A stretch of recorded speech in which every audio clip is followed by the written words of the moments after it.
Today, I'm going to go over 4 popular calisthenics exercises, the most common mistakes I see people make when they do them, and some cues that will help you perfect your form. This way, you can go into the gym and confidently do these movements as well as actually see progress from them. Let's get into it.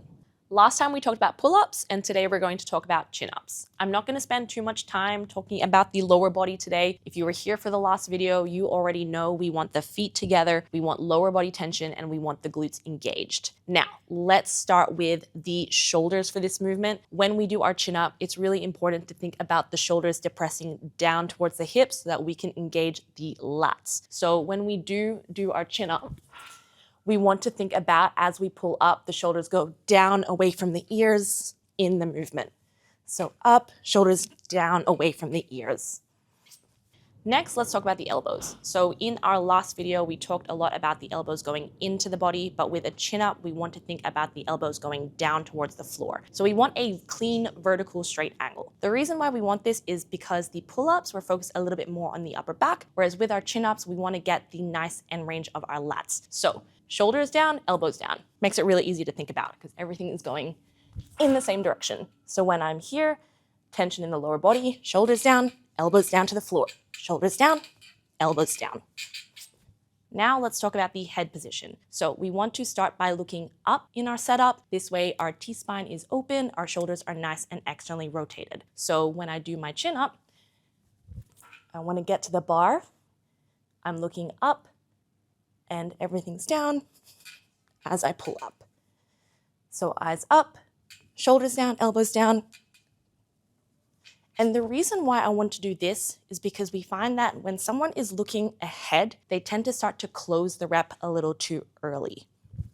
So what does it mean when someone closes a rep too early? This is what it looks like. As they come up in the movement, they start to round their shoulders, and then the elbows start to go behind them, the shoulders start to round. So we're seeing a lot of demand on the biceps and a big compensation through the shoulders. But what we want to do is keep the shoulders open, and again, shoulders down, elbows down. This allows us to get the most out of our back and really get that end range lat. I'm really harping on about open shoulders, but this type of form where we think about the shoulder positioning and the direction of the elbows will help a lot when it comes to being able to increase your 1RM for chin-ups and to be able to just do more chin-ups in general. Other than starting with your head up, a cue that I like, especially when it comes to finishing the rep and keeping the shoulders open, is thinking about chest to the bar versus bar to the chest. Usually that makes the difference between a rep that looks like this, where the shoulders are open, we're getting end range lat, and a rep that looks like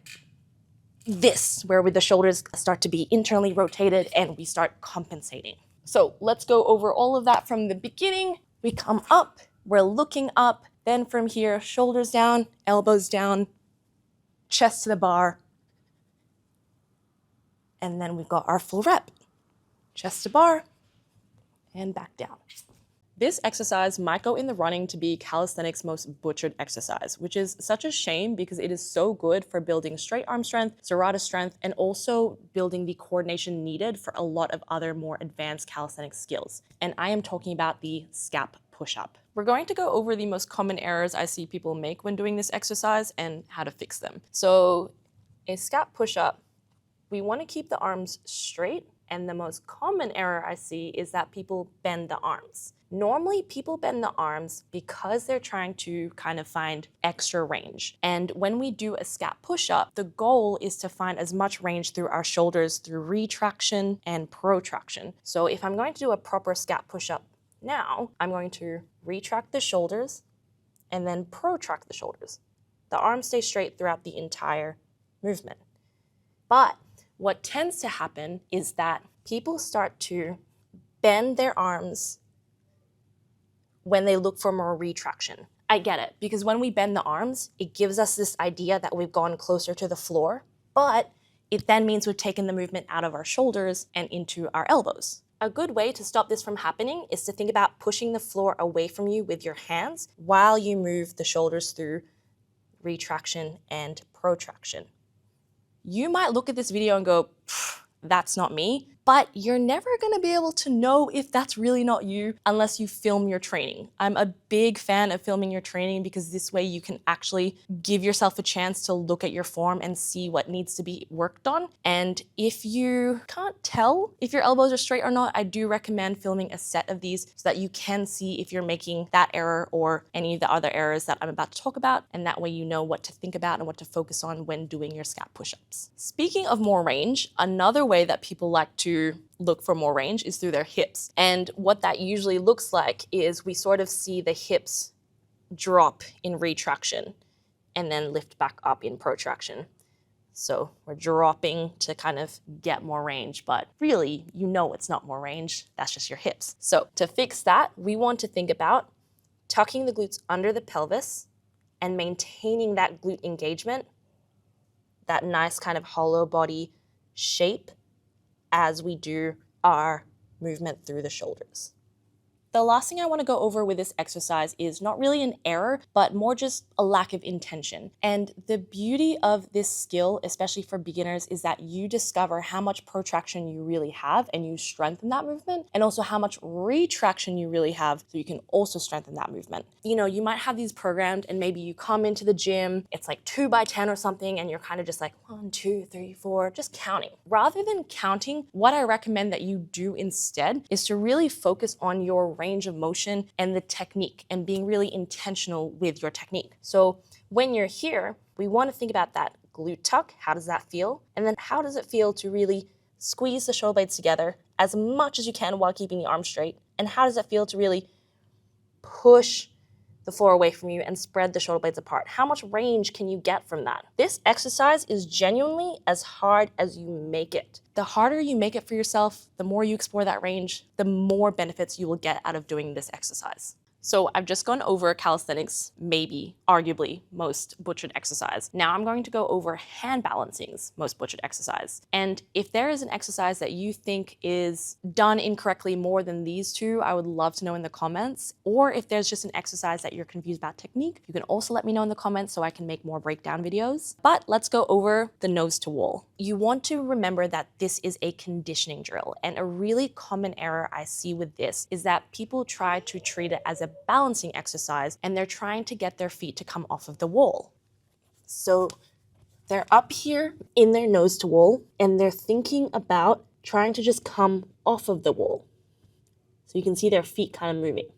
The nose to wall isn't designed to be a balancing drill. And when you are doing a nose to wall and you're focusing so much on trying to get your legs off of the wall, you actually kind of miss the benefits of the drill. And one of the benefits of the drill is that you have the wall to help you to balance. And the reason why this is great is because that when you are up there, instead of having to use mental load to think about trying to be off of the wall and trying to balance, you're actually just focusing on building your proprioception, which is another really good reason, other than just strength and conditioning, to do a nose to wall. Yes, when you do your nose to wall, you can climb up there and you can build towards 60-second holds, but you can just do way more than counting the seconds down. Instead, you can really use this drill to build your understanding of how it feels to be upside down and to build your spatial awareness, and also to just understand how your body feels when it is upside down and how to control and bring your mind to muscle to different parts of the body when you are upside down, because it is a little bit different than when you are right side up. So I want to go over a more productive way to do your nose to wall. And you can have your phone next to you or you can start your timer, right? So you start your timer, whether it's on your watch or your phone, and then you come up onto the wall.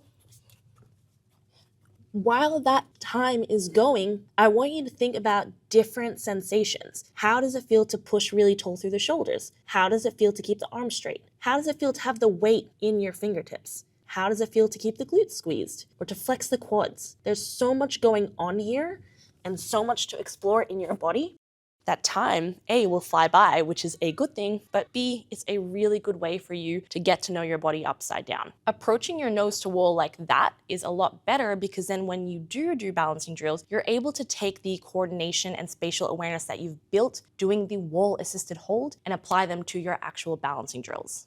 Another common error that I see when people do nose to wall is the weight distribution in their hands and the activation in their shoulders. And this usually manifests in a way that looks like this. They come up onto the wall and you can see that their body is dumping against it. Normally, people are doing this because it's easier. You're kind of resting. So what we want to do is we want to make sure that our weight is evenly distributed on the hands. When we're here, there's a lot of weight on the heel of the palm. What we want to do instead is have weight evenly distributed on the fingertips and the palm. And then we always want to make sure that our shoulders are not behind us, rather they are in line with the mid palm. And then from there, keep the glutes engaged and push really tall through the shoulders. So this way, you know that the shoulders are working and they're not slacking off and you're having a rest. The last exercise that I want to go over is the hanging knees to chest. And the reason why I wanted to go over this is that I think this is a great exercise for learning the toes to bar and all the progressions that come with building up to it. And let's go over what I see wrong. When I'm in the gym, I see people kind of doing this for speed and they're just using the hip flexors, so it looks something like this.